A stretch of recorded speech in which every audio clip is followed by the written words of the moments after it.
हाँ, सबको हरिओम। शुरू करते हैं। कल जो पैराग्राफ हुआ था अंत में, उसको पढ़ के आगे बढ़ेंगे, जिसमें गुरुदेव ने कहा, प्रत्यक्ष का रहस्य भी अनोखा है। आंखों से जिसे देख पाए उसे ही वह प्रत्यक्ष कहता है। प्रत्यक्ष का रूप प्रथम विचारों में आता है और वही विचार जब आकार धारण करता है तो उसे प्रत्यक्ष मानता है। किंतु यह क्यों नहीं समझता तथा मानता कि विचार ही प्रत्यक्ष के जनक हैं। जड़ चेतन का भी यही रहस्य है। प्राण सुप्त जड़, प्राणों का स्पंदन चेतन। चेत न करे तो कैसा चेतन। और इसमें गुरुदेव प्रत्यक्ष के रहस्य को बता रहे हैं कि लोग समझते हैं कि जिसे आंखों से देखेंगे वही प्रत्यक्ष कहलाता है, किंतु यह विचार नहीं करता प्राणी कि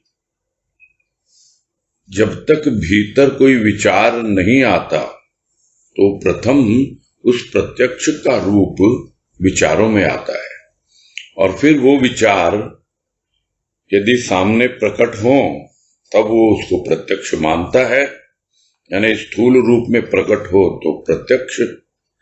किंतु इस बात पर ध्यान नहीं देता, इसे नहीं समझता और मानता कि जो विचार पहले उसके भीतर आए वो विचार ही तो उस प्रत्यक्ष के जन्मदाता हैं। उन्हीं विचारों ने तो उस प्रत्यक्ष को जन्म दिया है, यानी सामने रखा है। इसलिए जो कुछ भी दिखलाई देता है उसके पीछे भी कुछ न कुछ छिपा हुआ है जो उसका जनक है, यानी जिसके कारण उसकी उत्पत्ति हुई है। और यही कह रहे हैं आगे कि जड़ और चेतन का भी यही रहस्य है। यानी लोग समझ बैठते हैं कि यह तो जड़ है, इसके अंदर तो प्राण है ही नहीं, किंतु वास्तव में जड़ में भी प्राण है। वो सुप्तावस्था में है, सोए हुए हैं, और जहां पर वो प्राण स्पंदित होने लगते हैं वहां पर लगता है कि वो चेतन है, किंतु प्राण दोनों में ही है। यानी जड़ जो है वो तो दिखलाई पड़ता है इंद्रिय गोचर आंखों से, किंतु उसके भीतर जो छिपे हुए प्राण हैं चेतन के रूप में सोए हुए हैं वो अनुभव में नहीं आते हैं। और जो सामने दिखलाई देता भी है चलता फिरता, तो कोई आवश्यक नहीं कि उसकी चेतना का धरातल वो हो जो वास्तव में एक चैतन्य महापुरुष का हुआ करता है। उसके लिए क्या चाहिए? उसके लिए चाहिए जागृति। और इसीलिए अंतिम लाइन में यही कहा गुरुदेव ने इस पैराग्राफ में कि चेत न करे तो कैसा चेतन। यदि वो जागे ही ना, सोया ही रहे, भले ही जगाने वाला कितना भी जगाए, तो यदि चेतेगा नहीं, जागेगा नहीं, तो फिर कैसा चेतन। उसे चेतन की अनुभूति होगी ही नहीं, भले ही वो सृष्टिकर्ता की सर्वोत्तम कृति है मानव के रूप में, और उसके अंदर बहुत सहजता से उस चेतन तत्व का अनुभव हो सकता है। किंतु जब तक चेतता नहीं, यानी कि जागरूक नहीं होता, जागता नहीं, तब तक उस चेतन का अनुभव बहुत ही कठिन है। आज कह रहे हैं तन ही प्रधान, फिर मन की कैसी अवस्था होगी यह भी विचारणीय है। मन जब मनन में लगा तो तन की सुधि भूल बैठता है प्राणी। किंतु जड़ की प्राप्ति के लिए आज चेतन बड़ा बेचैन है।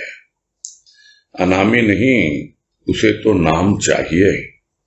नाम रखकर तो उसने अनामी को बदनाम किया, किंतु अनामी नेक बद से बहुत दूर।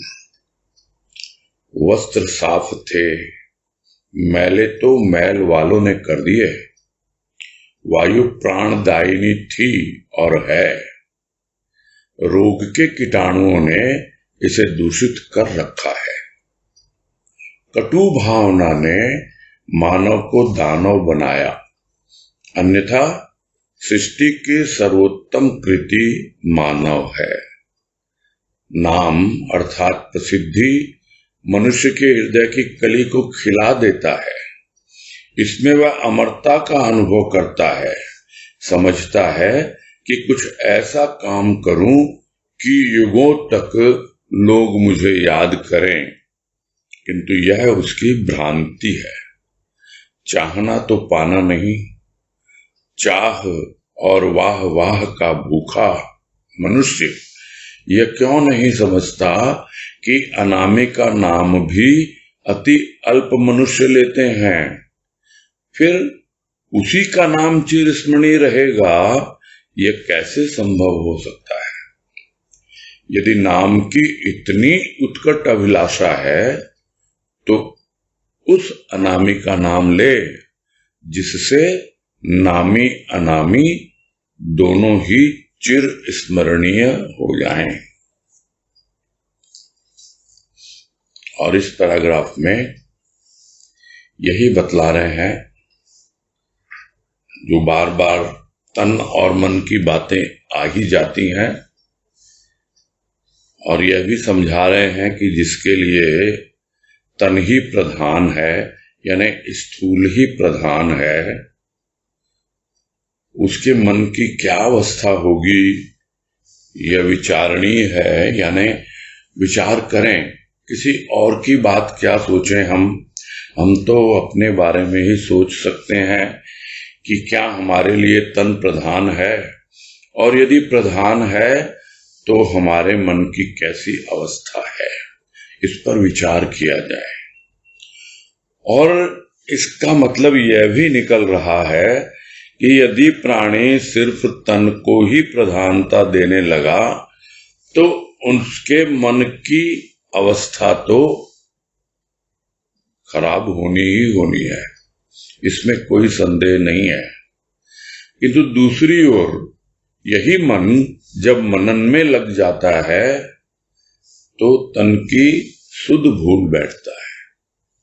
मन जब मनन में लगता है, यानी सूक्ष्म में कुछ अनुभूति हुई और उस अनुभूति को प्राणी अपने भीतर ही भीतर और उसका लाभ उठाता है, उस पर मनन करता है, चिंतन करता है, तो इस प्रकार अपने आप ही वह देह बोध से ऊपर उठ जाता है। अन्यथा बहुत कठिन है देह बोध से ऊपर उठना, यानी तन की सुधि भुलाना। बात वही आती है जो पहले गुरुदेव ने कहा इसी लेख में, कि यदि स्थूल सम्मुख रहेगा तो सूक्ष्म विमुख हो जाएगा, और जब सूक्ष्म सम्मुख हो जाता है तो स्थूल अपने आप ही दूसरी ओर चला जाता है, यानी हमारा मन स्थूल से विमुख हो जाता है। तो विचार करके जब देखता है और अपने अनुभव को याद करता है कि जब जब यह मन मनन में लगा तो अपने आप ही शरीर की व्याधि से यदि कोई है भी ध्यान हट गया, नहीं तो वही व्याधि उसके मन में और दुख पहुंचाती रहती थी। यानी उसका ध्यान तन पर था, इसलिए मन भी परेशान रहता था। तो इस तरह से समझ में आता है कि मन जब मनन में लग जाता है तो स्वतः ही वह तन की सुधि भूल बैठता है। किंतु प्राणी की क्या अवस्था है तो वो चेतन, लगा हुआ है जड़ की प्राप्ति में, यानी स्थूल की प्राप्ति में, भौतिक वस्तुओं की प्राप्ति के लिए, उसी के लिए यह चेतन प्राणी, जबकि होना चाहिए उसको चेतन पर ध्यान, लेकिन उसका ध्यान लगा हुआ है जड़ पर, और उसकी प्राप्ति के लिए वो बड़ा बेचैन है आज। और क्या चाहिए उसे अनामी नहीं चाहिए, उसे तो नाम चाहिए। किसका नाम चाहिए? अपना नाम चाहिए। किसी न किसी प्रकार से कोई नाम रख लिया, हो सकता है वो नाम किसी रूप में भगवान का ही हो, चाहे राम हो, कृष्ण हो, कोई भी इस प्रकार का नाम हो, तो उसने नाम तो रख लिया, लेकिन उस नाम को रखकर क्या किया? उस नाम के अनुसार काम नहीं किया, उस अनामी को याद नहीं किया, उस अनामी के साथ अपना नाम समाहित नहीं किया, तो क्या किया उसने अनामी को बदनाम ही किया, यानी उस नाम को बदनाम किया। किसी ने नाम रख लिया राधा कृष्ण, तो क्या हुआ? कौन बदनाम हुआ? राधा कृष्ण। यानी वो जो अनामी, जिसका नाम कृष्ण कहो, राधा कहो, या राधा के साथ कृष्ण, राधा कृष्ण हो, उस नाम को ही उसने बदनाम किया। किंतु वो जो अनामी है वो तो उन सबसे बहुत ऊपर उठ चुका है। उसे नेक और बद, यानी अच्छाई और बुराई, दोनों से कोई भी स्पर्श नहीं कर पाती है। भले ही प्राणी उसका नाम रखकर किसी न किसी रूप में उसे बदनाम करने का प्रयास करता है, या अपने आप ही, जिसे कहते हैं जैसा नाम वैसा गुण यदि न हो तो अपने आप ही बदनामी होती है। तो इस तरह से समझ में आने लगता है कि भाई मैं तो बदनाम कर रहा हूं उसके नाम को। मुझे तो यदि नाम मेरा है ऐसा, उसी के अनुसार मेरा काम होना चाहिए, उसी के अनुसार मेरा जीवन होना चाहिए। किंतु वो अनामी, उसे कोई फर्क नहीं पड़ता है। वो तो नेकी और बदी दोनों से ही बहुत दूर है, उनसे ऊपर उठ चुका है। तो भीतर के जो वस्त्र थे, यानी अंतःकरण था, तो वो निर्मल साफ था। किंतु ऐसे लोगों की संगत की, ऐसे लोगों के साथ उठ बैठ हुई जो पहले से ही मैल से भरे हुए थे, गंदगी से भरे हुए थे, और ऐसी गंदगी जो दिखलाई नहीं देती। बाहर का मैल तो फिर भी दिखलाई देता है और लोग उसे छुड़ाने का प्रयास भी करते हैं, किंतु भीतर का मैल, जो मैले हैं, उनको खुद को दिखलाई देता ही नहीं है। और दूसरा कोई संत महापुरुष उसके जीवन में आकर के उसे बतलाता है, देख तेरा मन कितना मैला है, कितनी गंदगी तेरे अंतःकरण में भरी हुई है, इसकी सफाई कर, तो भी वो जल्दी से स्वीकार नहीं करता है, क्योंकि उसे तो बहुत अभ्यास हो चुका है उस मैल के साथ जीने का, और ऐसे लोगों के साथ उठ बैठ करने का उसे इतना अभ्यास हो चुका है कि चाहे अनचाहे अपने आप ही, भले ही सद्गुरु की वाणी, उसकी भक्ति, उसका ज्ञान जल और साबुन के रूप में उसके अंतर वस्त्रों को स्वच्छ करता हो, लेकिन फिर ऐसे लोगों के साथ बैठकर वो अपने वस्त्रों को मैला कर लेता है। तो वस्त्र तो साफ थे, मैल तो मैल वालों ने कर दिए। उसी प्रकार वायु तो प्राणदायिनी थी और है, ऐसा नहीं है। तो फिर यह जो विषाणु है, ये जो रोग के कीटाणु हैं जो हवा में उड़ते रहते हैं वातावरण में, और वो दिखलाई नहीं देते आंखों से, उसी तरह है जो गंदे विचारधारा वाले, मैले वस्त्रों वाले जो लोग हैं, उनकी श्वास से जो वायु निकलती है, अनचाहे चाहे वो वायु हमारे भीतर प्रवेश करती है और हमें पता भी नहीं लगता। शरीर के कीटाणु पकड़ लेते हैं, किंतु ये जो मन के कीटाणु हैं जो इस तरह की संगत से आते हैं और श्वासों के द्वारा भीतर प्रवेश कर जाते हैं, उसके बारे में जरा भी प्राणी को होश नहीं होता है। भीतर में भावना कैसी है? कटु भावना यदि है तो स्वाभाविक है, आया तो था मानव बन के। सृष्टिकर्ता ने सर्वोत्तम कृति बनाई थी, सब कुछ बिल्कुल अपने जैसा ही गढ़ दिया था, और उसी के भीतर छुप के बैठ भी गया, किंतु मानव ध्यान नहीं देता। उस सृष्टिकर्ता की सर्वोत्तम कृति जो मानव है, वो इस तरह की गलत भावनाओं के कारण,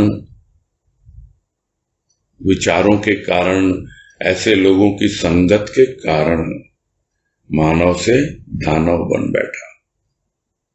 वो क्या समझता है कि अरे मेरा नाम हो रहा है, मैं तो खूब पैसे कमा रहा हूं, पैसे वालों की लिस्ट में मेरा नाम आ रहा है, तो उससे उस प्रसिद्धि जो है होने लगती है प्राणी की, तो वो मनुष्य के हृदय की कली को खिला देती है। अरे वाह, मेरा तो नाम हो रहा है, खूब पैसे कमा रहा हूं, खूब देखो समाज में मेरा रुतबा है, लोग मुझे पूछते हैं, मेरी कद्र करते हैं, और इस प्रकार उसके हृदय की कली खिलने लगती है और वो समझता है कि मैं और अपना नाम कमाऊं, और जब मैं जाऊंगा इस संसार से तो मेरा नाम अमर हो जाए, तो मैं कुछ ऐसा काम करूं कि लोग युगों तक मुझे याद रखें। और कुछ और नहीं तो लोग पुराने जमाने में अपने नाम से धर्मशाला बना देते थे, अपने नाम से अस्पताल बनवा दिया करते थे, और बहुत सी जगहों पे आज भी हम देखते हैं, कुछ और नहीं तो सड़कों का नाम, रास्तों का नाम इसी तरह के लोगों के नाम पर रखा जाता है, और वो यह समझते हैं कि मैं कुछ ऐसा काम करूं कि युगों तक लोग मुझे याद रखें। वो जानते नहीं है कि ये उनकी भ्रांति है। चाहता तो बहुत कुछ है कि मेरा भी नाम हो, किंतु चाहने से क्या होता है?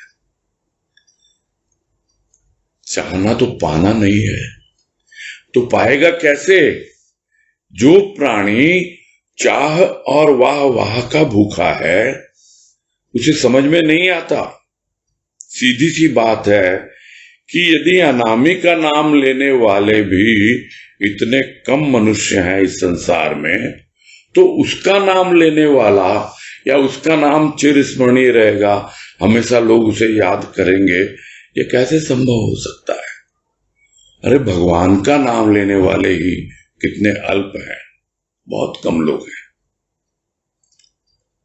और वो समझता है कि मैं कुछ ऐसा काम कर जाऊं कि मैं भी चिरस्मरणीय हो जाऊं, लोग मुझे हमेशा याद रखें, भूखा किसका है? चाह का, वाह वाह का। क्यों? क्योंकि नाम यानी प्रसिद्धि, प्रसिद्धि यानी अहंकार। यह जो अहंकार है वो वाह वाही का भूखा रहता है। और चाह क्या है? उसकी कामना है, उसकी वासना है। तो जो प्राणी कामना वासना में डूबा हुआ है, अहंकार के वशीभूत सारे कार्य करता है, और वो सोचता है कि मेरा नाम चिरस्मरणीय रहे, जबकि उस अनामी का नाम यानी उस भगवान का नाम लेने वाले कितने कम लोग हैं। तो ऐसे लोगों को गुरुदेव यहां एक सजेशन दे रहे हैं, एक मशवरा कर दे रहे हैं, परामर्श दे रहे हैं। क्या? कि यदि नाम की तुम्हें इतनी उत्कट अभिलाषा है तो उस अनामी का नाम ले, जिससे नामी अनामी दोनों ही चिरस्मरणीय हो जाएं। यानी उसका नाम ले, तू कम से कम नाम तो पकड़। तू अपने नाम के पीछे व्याकुल है, वो जो अनामी है उसका नाम ले और उसके साथ अपने नाम को पूरी तरह जोड़ दे और अपने नाम को मिटा दे। तब तुझे पता लगेगा कि नामी और अनामी दोनों चिरस्मरणीय हो जाते हैं। बाबा और गुरुदेव दोनों चिरस्मरणीय हो जाते हैं। और गुरुदेव के जो भी भक्त जिन्होंने उनके नाम के साथ अपना नाम जोड़ दिया और अपने नाम को भूल गए, उनका नाम भी आज याद किया जाता है। आगे कह रहे हैं, किंतु यह भी उचित नहीं जान पड़ता। कारण स्पष्ट है, नाम के लिए अर्थात प्रसिद्धि के लिए नाम लेना नाम की महिमा को कलुषित करना है।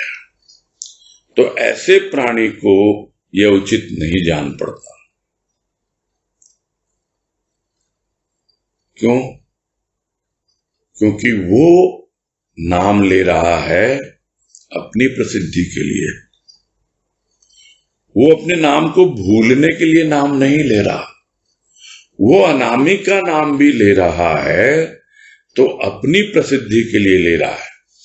तो ऐसे व्यक्ति की क्या बात की जाए, वो तो नाम की महिमा को भी गंदा कर रहा है, उसपे भी कालिक पोत रहा है। कि जो लोग नाम की महिमा गाते हैं तो क्या करते हैं, वो उस नाम के आधार पर अपने आप को भूलते हैं।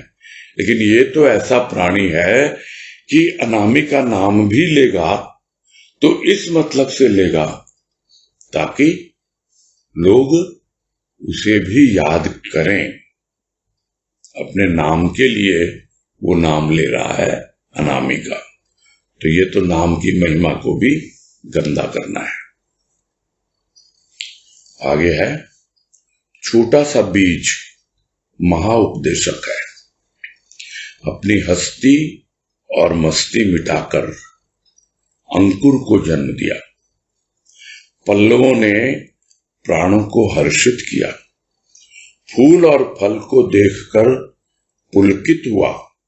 स्वयं जड़ अर्थात मूल का रूप धारण कर जीवन सार्थक किया। प्यार ने उसे जड़ बना दिया।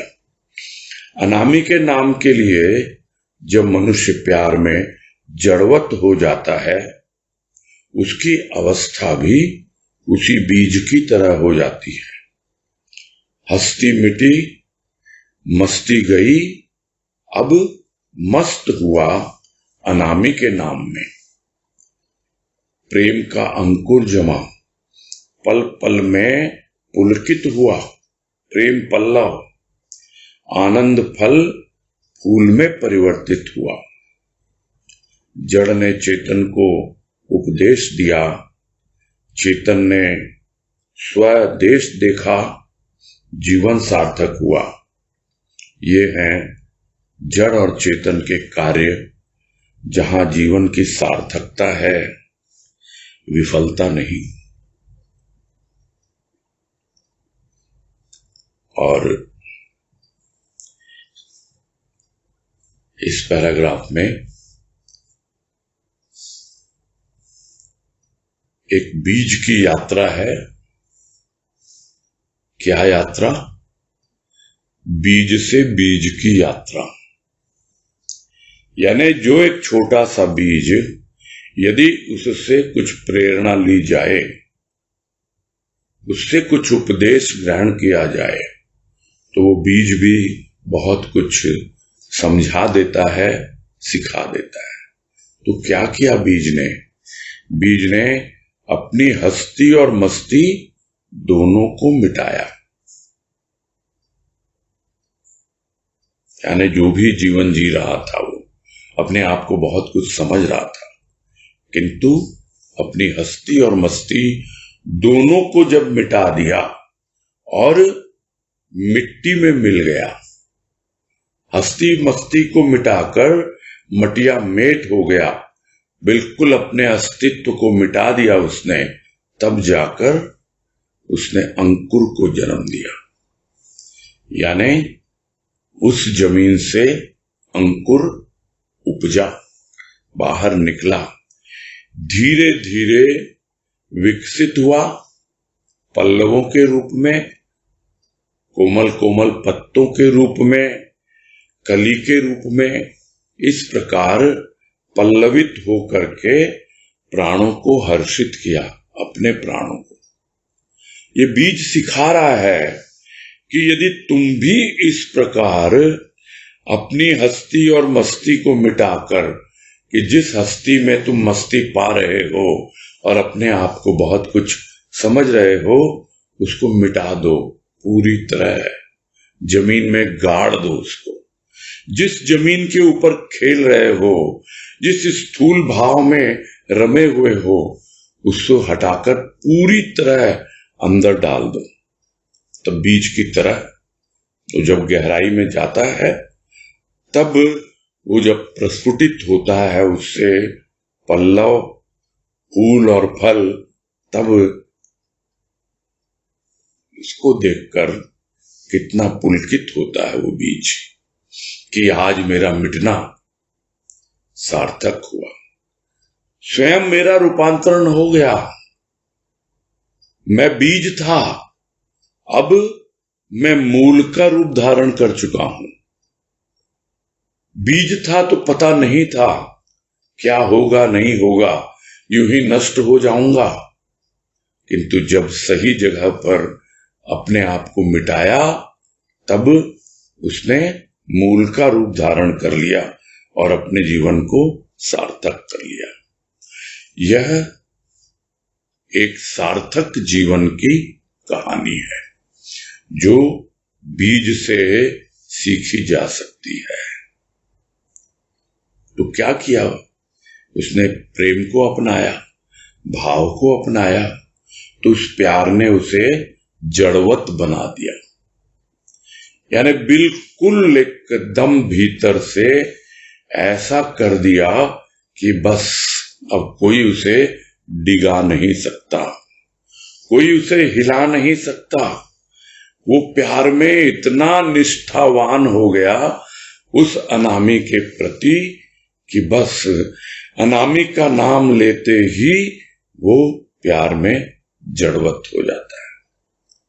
तो जब कभी भी मनुष्य प्यार में जड़वत हो जाता है उस अनामी का नाम लेते हुए या अनामी के नाम के लिए, तो उसकी अवस्था भी वैसे ही बीज की तरह ही हो जाती है। तो कैसे क्या क्या हुआ फिर समझा रहे हैं गुरुदेव कि हस्ती मिटी, मस्ती मिटी, दोनों मिट गई। अब जो मस्ती है वो अलग है। अब जो मस्त हुआ तो वो अनामी के नाम में मस्त हुआ। अपना नाम तो उसने मिटा दिया, अपनी हस्ती मिटा दी, अपनी मस्ती को मिटा दिया। अब मस्त हुआ अनामी के नाम में और प्रेम का अंकुर बाहर निकला, पल पल में पुलकित हुआ। यानी ऐसी पुलक रोम रोम में आने लगती है कि प्रत्येक पल प्रत्येक क्षण जैसे विकसित होता है एक बीज, अंकुर, अंकुर से पल्लव, तो वो पल्लव प्रेम पल्लव, कोमल कोमल किसलय, कोमल कोमल कलियां, किस प्रकार भीतर की जो अंतःकरण की अवस्था होती है वो धीरे धीरे आनंद फल फूल में परिवर्तित होती चली जाती है।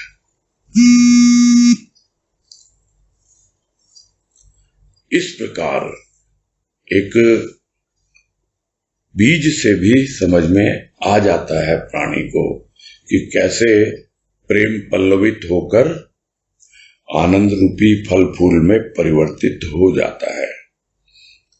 तो क्या सिखलाया उस जड़ ने? यहां जड़ का मतलब जो प्यार में जड़ हो गया, वो उस जड़ ने क्या सिखलाया उसको, क्या उपदेश दिया? यह उपदेश दिया कि तू अपने देश की ओर आगे बढ़, और चेतन उसका सहायक हुआ। अपने देश की ओर आगे बढ़ने के लिए, स्वदेश की ओर आगे बढ़ने के लिए, वो देश जो स्वयं का देश है वहां आगे बढ़ा, और चेतन ने पूरी तरह जब चैतन्य हो गया भीतर से प्राणी, तो अपने आप ही उस स्वयं का देश देखा और जीवन की सार्थकता का उसे बोध हुआ कि आज मेरा जीवन सार्थक हुआ। तो यह एक सार्थक जीवन जीने वाले प्राणी की कहानी है, जिसने बीज से सीखा और उसके आधार पर अपना जीवन यापन किया।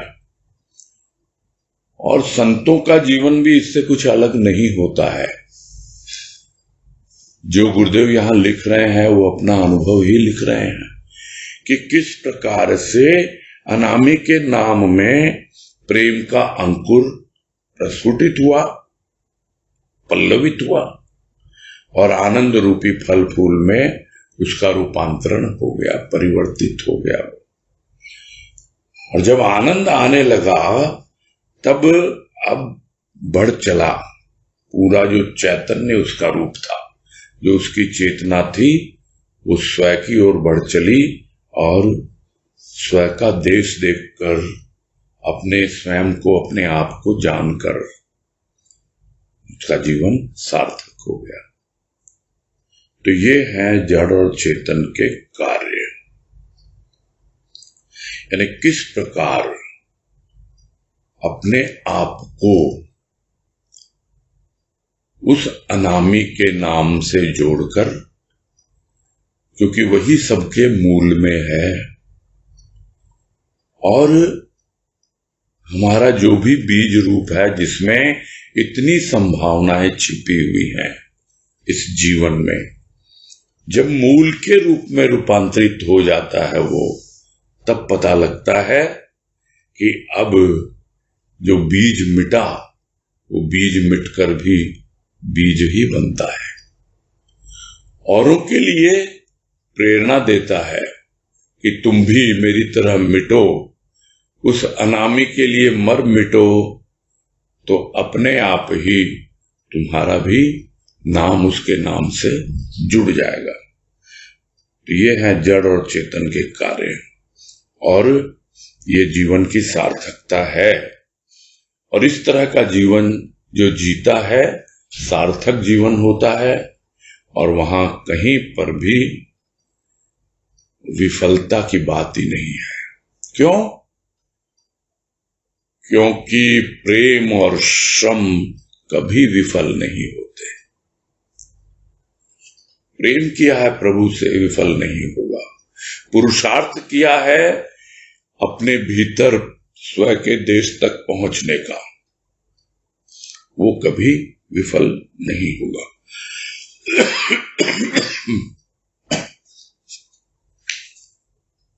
एक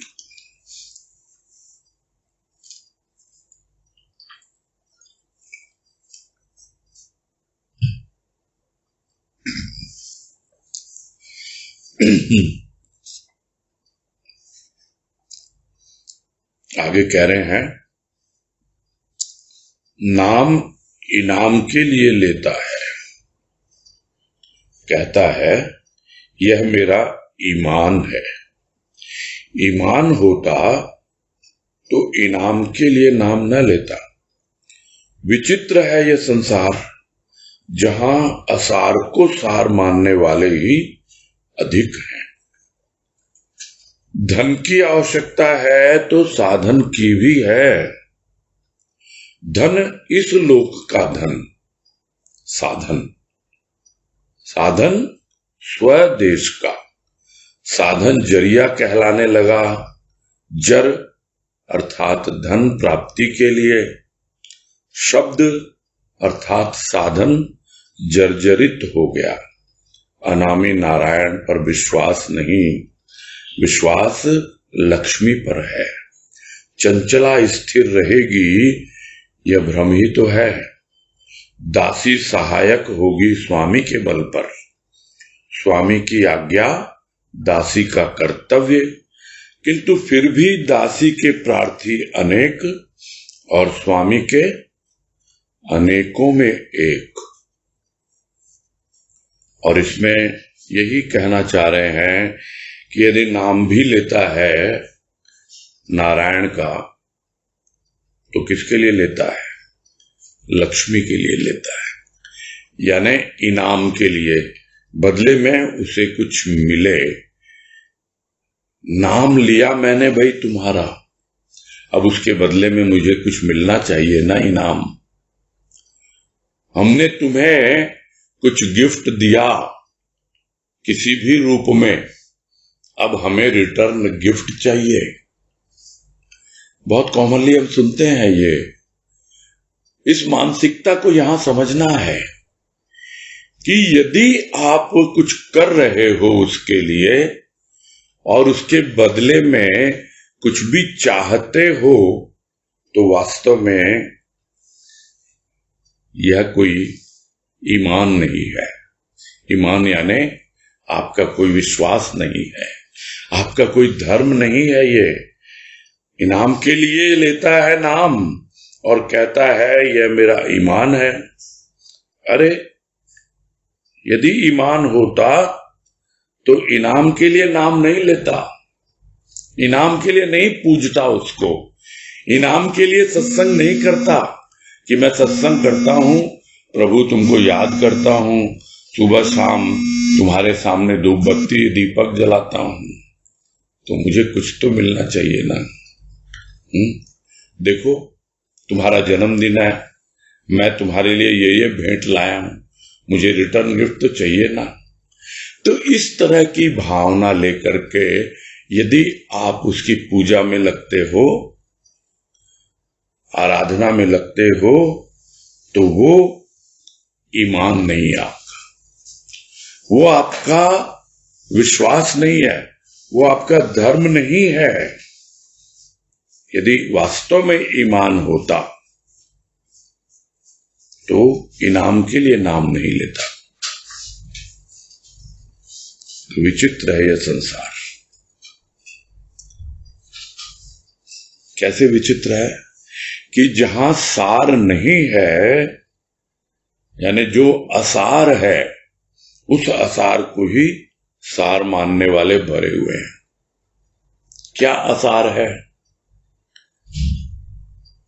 संसार में असार है यह जो भौतिक धन के पीछे भाग रहे हैं, इसमें कोई सार नहीं है।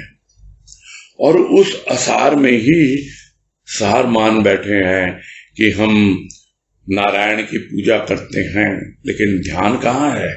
ध्यान तो लक्ष्मी पर है। तो लक्ष्मी क्या है? वो तो असार है। समझ नहीं पाता। सार तो नारायण ही है, वो अनामी ही वास्तव में सार है, किंतु समझ नहीं पाता प्राणी। तो क्या करता है वो तो कहता है भाई धन की आवश्यकता तो है मुझे। कौन कहता है नहीं है धन की आवश्यकता? जीवन यापन के लिए हर किसी को चाहिए धन, तो धन की आवश्यकता तो मुझे समझ में आती है, किंतु उसे साधन की आवश्यकता समझ में नहीं आती। साधन यानी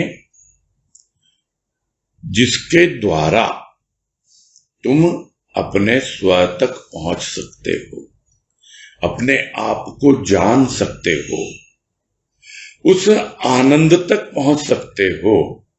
जो गुरुदेव ने आनंद कहाँ में भी समझाया, आनंद में भी समझाया कि जो साधन है वही तुम्हारी साधना बनता है, और वो साधना जितना हम उसमें आगे बढ़ जाते हैं वो फिर से हमारा साधन बन के काम आता है। जिस प्रकार जो लोग धन को साधन मानते हैं और धन के द्वारा धन का उपार्जन करते हैं, तो धन में वृद्धि होती है, वृद्धि होती है तो वही फिर से उनका साधन बन जाता है। तो इस प्रकार ही परम धन की प्राप्ति की जाती है।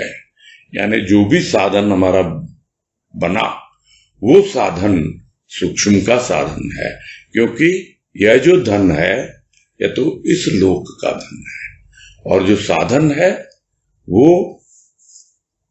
दूसरे लोक के लिए है। कौन सा लोक? स्व का लोक, स्व के देश का साधन है वो।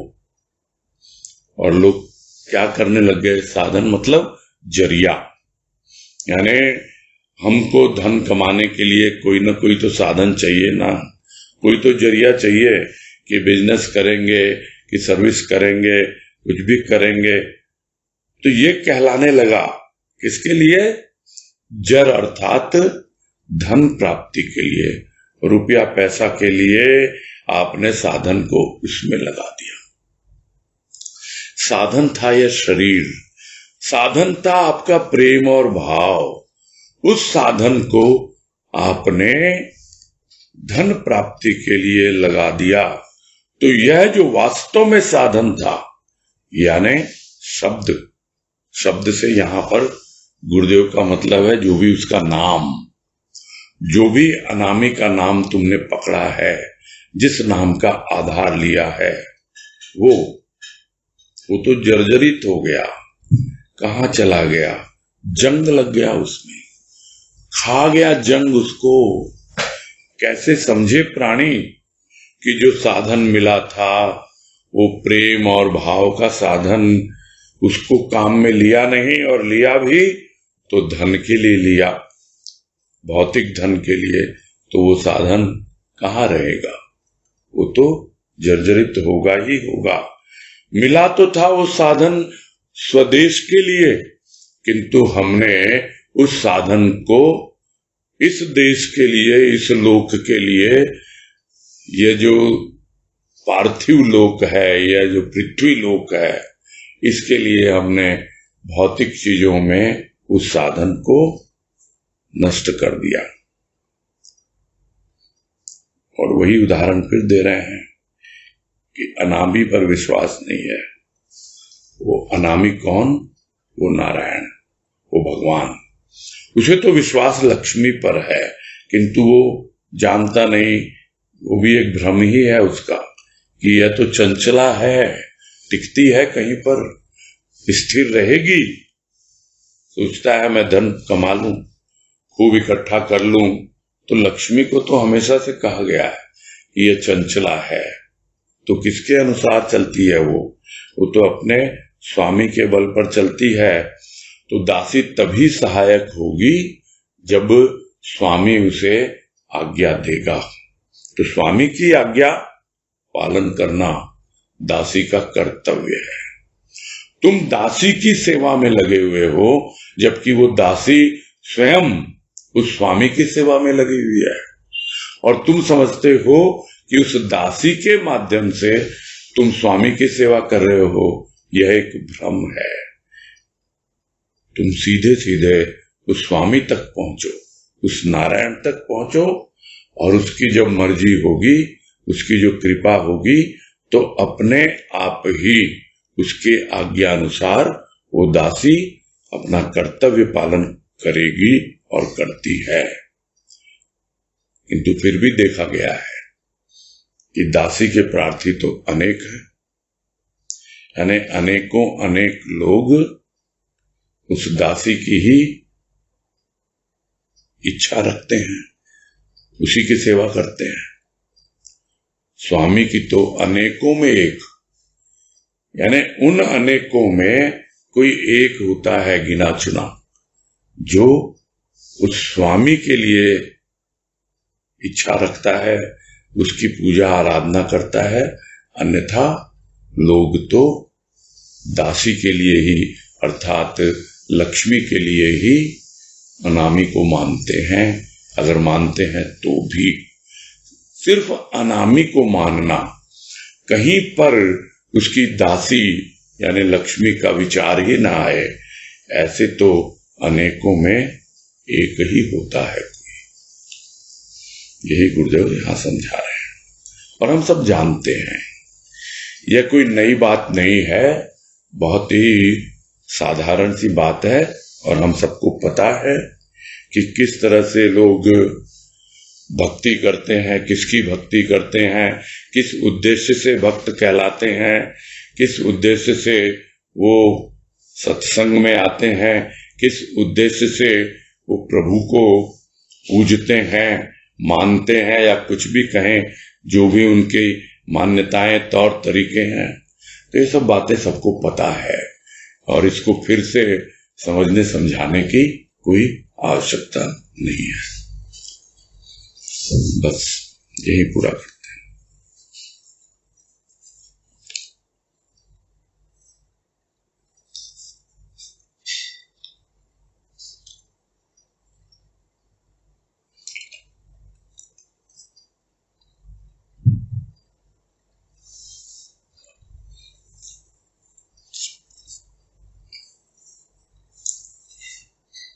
अजय बंसल, बोलिए जाओ।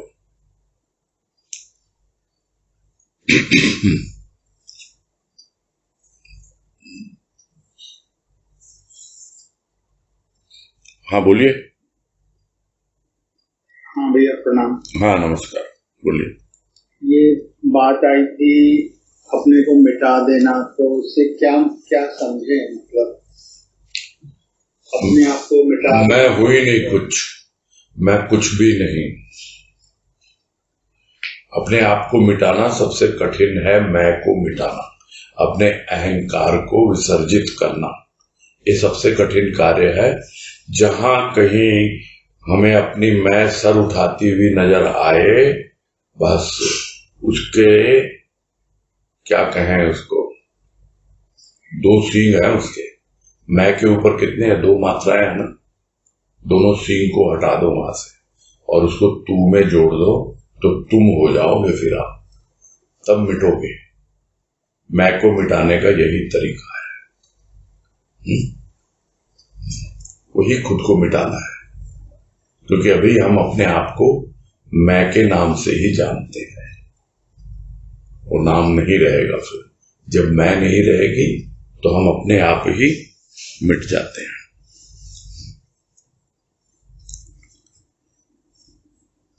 ठीक है। हाँ भैया प्रणाम। हाँ हरिओम। हाँ बेला बूबना।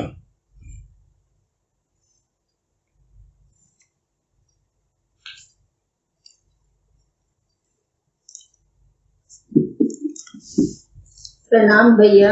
हाँ नमस्कार, बोलिए। ये जैसे जहाँ से आज शुरू किए ना, प्रत्यक्ष का रहस्य भी अनोखा है। हाँ जी। इसमें जैसे ये मतलब जो समझ में आया वो बता रहे हैं कि प्रत्यक्ष जैसे पहले विचार आते हैं कि इस कार्य को करना है, और फिर हम लोग उस पर पुरुषार्थ करते या कार्य करते, तब उसका प्रत्यक्ष रूप समूह आता है। तो जैसे यहाँ पर यही आ रहा है कि प्रत्यक्ष विचार ही प्रत्यक्ष के जनक है, जड़ चेतन का भी यही रहस्य है। हाँ जी, ये थोड़ा सा हम समझना चाह रहे भैया कि विचार जैसे ये मतलब आज संसार में कोई भी कार्य के लिए विचार करना होता है पहले, वैसे ही भक्ति की राह पर भी क्या हमको स्वयं को जानने के लिए मतलब पहले विचार करना है, फिर वो प्रत्यक्ष करूंगा, यही भाव है। यहाँ पे स्थूल का नहीं मतलब वो बता रहे हैं गुरुदेव यहाँ कि जड़ के भीतर भी प्राण है, चेतन के भीतर भी प्राण है, एक में सुप्त है और एक में स्पंदित है। तो आप जो है जड़ के पीछे भाग रहे हो, यानी कि जो प्रत्यक्ष है, स्थूल है, वो तो जड़ वस्तु है जिसको आप स्थूल रूप में देखना चाहते हो। उसका रहस्य यह है कि उस जड़ के अंदर भी चेतन छिपा हुआ है। तो वो चेतन ने ही उसको एक जड़ का रूप दिया है। यदि चेतन न हो उस जड़ के भीतर, यदि कण कण में परमात्मा न हो, तो उस कण का अस्तित्व रहेगा ही नहीं, उसका रूप बदल जाएगा, कहीं और चला जाएगा। वो जो कल परसों भी बात आई थी कि पत्ते पत्ते पर उसका पता कहाँ से है, क्योंकि वो पत्ते में वही तो रस भर रहा है। कहाँ से आ रहा है? वो मूल से आ रहा है। तो मूल में चेतन है, और वो जो चेतन है मूल में, वो धीरे धीरे आगे बढ़ता है, और जब एकदम आखिर तक पहुंचता है तो चीजें जड़वत प्रतीत होती हैं। तो ये रहस्य यही समझा रहे हैं यहाँ पर प्रत्यक्ष का, कि प्रत्यक्ष के पीछे जो उसका जनक है, प्रत्यक्ष तो जड़ है, उसका जनक कौन है? वो विचार है। वैसे ही जड़ के पीछे चेतन छिपा हुआ है। आप उस चेतन को पकड़ो, उस चेतन को समझो, तो जागोगे, जागरूक होगे, तभी वो चेतन समझ में आएगा। इसलिए अंतिम जो वाक्य गुरुदेव ने लिखा वो ये कि चेत न करे तो कैसा चेतन। तो अगर आप चेत करते ही नहीं हो, सिर्फ उसको स्थूल रूप में ही आप मानते हो कि हाँ तभी मैं मानूं जब स्थूल रूप में आए वो, तो इसमें तो सारी जिंदगी खत्म हो जाएगी।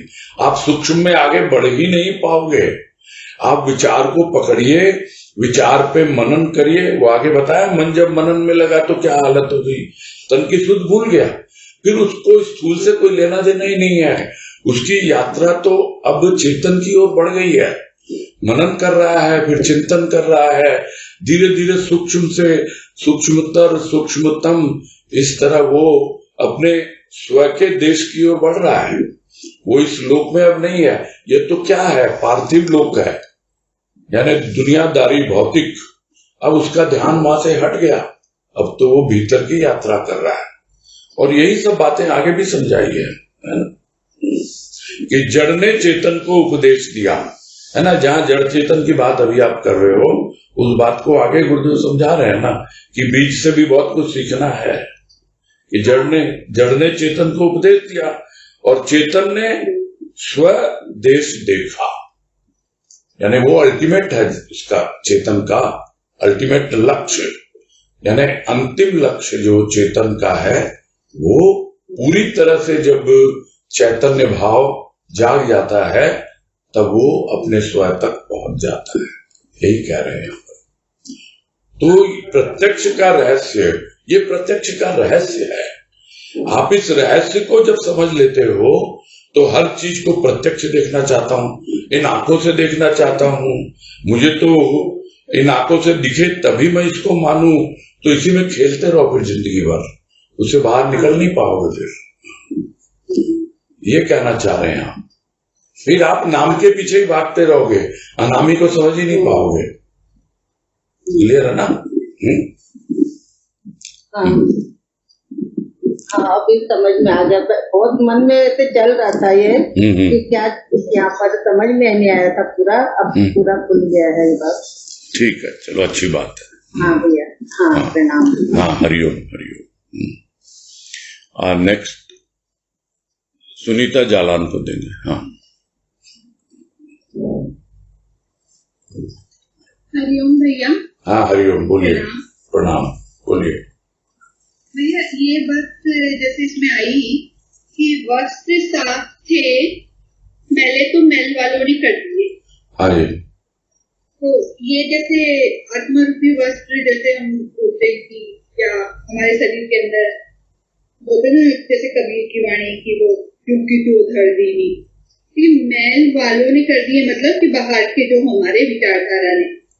फिर ये वायु प्राणदायिनी थी और है, लोग के कीटाणुओं ने इसे दूषित कर रखा है। ये नहीं समझ में आया भैया। आप उनके साथ उठ बैठ करते हो जिनका मन मैला है, जिसके भीतर में गंदगी है, और वो श्वास लेते हैं छोड़ते हैं, तो जो भी श्वास आप भी लेते हो उसका कुछ अंश तो आपके भीतर भी जाता है ना। तो उनके मन को जो रोग लगा हुआ है, वो रोग के कीटाणुओं ने आपके मन को भी रोगी बना दिया, आपके मन को भी मैला कर दिया। ये कहने का मतलब संग हाँ जी, हाँ बिल्कुल संग है। वो तो बात आई ना, संगत ऐसी हो गई कि आप ये जो मैले थे नहीं, संगत की वजह से, साथ की वजह से आप मैले हो गए, है ना। यही बात। हाँ ठीक है। हाँ तनुश्री शर्मा।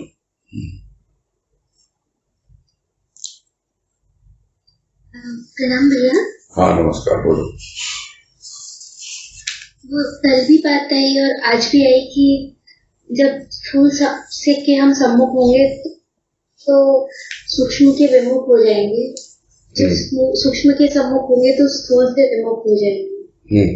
तो एक्चुअली ये चीज उतनी क्लियर नहीं हो पा रही थी। तो एक तरफ मतलब हमको जो समझ में आया जैसे कि हम कभी बल्कि चिंतन मनन या सूक्ष्म में जाने की कोशिश करते हैं तो उल्टा स्थूल ही और सम्मुख आता है, मतलब हम उससे विमुख नहीं हो पाते। तो ये चीज समझ में आई। वो तो मन को उसी का अभ्यास है ना। एक्चुअली मन को आदत पड़ी हुई है स्थूल में रमे रहने की, इस वजह से बार बार आता है। तो उसी के लिए कहा गया ना कि आप थोड़ा मन को जिसमें रस मिलता है वो उसको दो, धीरे धीरे उसको अभ्यास लगेगा टिकने का। रस मिलता है तो टिकता है, तो सबसे पहले तो टिकने का उसको अभ्यास देना होता है। अन्यथा मन तो अभ्यासी है, बार बार भाग जाएगा। आप उसको सूक्ष्म में खींच रहे हो लेकिन फिर स्थूल में भाग जाएगा वो, फिर स्थूल की बातों पे ही सोचने लगेगा, उसी के विचार उसके भीतर आने लगेंगे। तो ये तो सबसे पहले रस मिलना चाहिए मन को। जिस किसी भी तरीके से रस मिलता है वो प्रारंभ किया जाए तो इसको टिकने की आदत पड़ेगी। नहीं तो ये मन तो बच्चा है, यहां वहां भागता रहता है। किंतु बच्चे को कुछ ऐसा मिले जिसमें उसको इंटरेस्ट हो तो वो टिक जाता है ना, भागता नहीं है फिर। तो इस प्रकार उसके टिकने का अभ्यास करना है, तब जाकर के सम्मुख और विमुख वाली बात क्लियर होगी आपको। तो अपने आप ही वहां से हो जाएगा।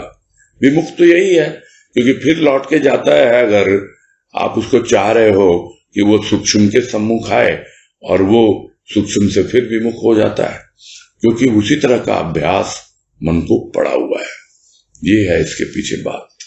तो थोड़ा सा उसको और रास्ते पे लाना होगा, उसको थोड़ा रसपान कराना होगा, है ना। जो भी अच्छा लगता है, भजन है, सुमिरन है, प्रवचन है गुरुदेव के, जो भी चीज अच्छी लगती है, जहां मन रस में भींगता है, टिकता है, तब धीरे धीरे उसका अभ्यास उसको होता है।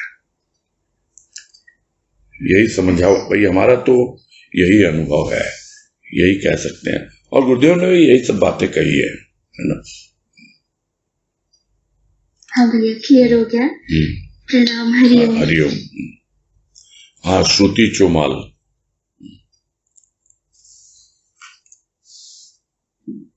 प्रणाम भैया। हाँ बोलो श्रुति।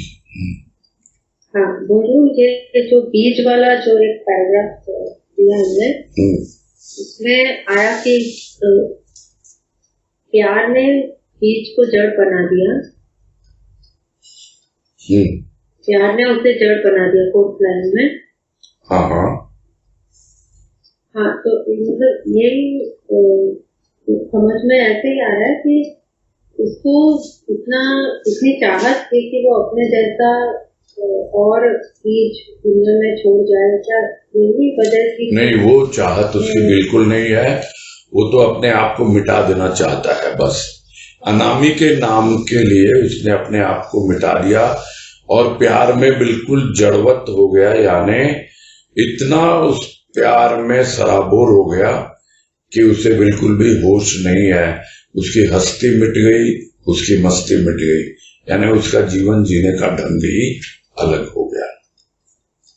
प्यार में जड़ बन गया, इसका मतलब है बाकी सब चीजों को भूल करके बस वो प्यार में ही इतना मगन है कि बाकी चीजों के लिए कुछ है ही नहीं। कोई भी जिस तरह कोई जड़ वस्तु होती है उसको कोई भी स्पर्श नहीं कर पाता है, करता भी है तो उस पर कोई प्रभाव नहीं पड़ता है। इस तरह प्यार ने उसे इतना मजबूत बना दिया, इतना जड़वत बना दिया कि वो अनामी के नाम के लिए आगे बढ़ जाता है, पूरी तरह जड़वत हो जाता है। और वो स्टैग्नेंट रहना ही उसको पसंद है भीतर में। हाँ, उसको अपने लिए, हाँ अपने लिए और कुछ नहीं चाहिए, और कुछ नहीं चाहिए, बस वहीं टिका रहे, वो अपने आप को मिटा दे, बस यही है उसकी अवस्था। हाँ क्लियर है। प्रणाम। हाँ हरिओम। हाँ जी हरिओम। ठीक है, फिर है पूरा करते हैं अब। ठीक है भैया जी, हरिओम भैया जी। हाँ हरिओम, सबको हरिओम, सबको हरिओम।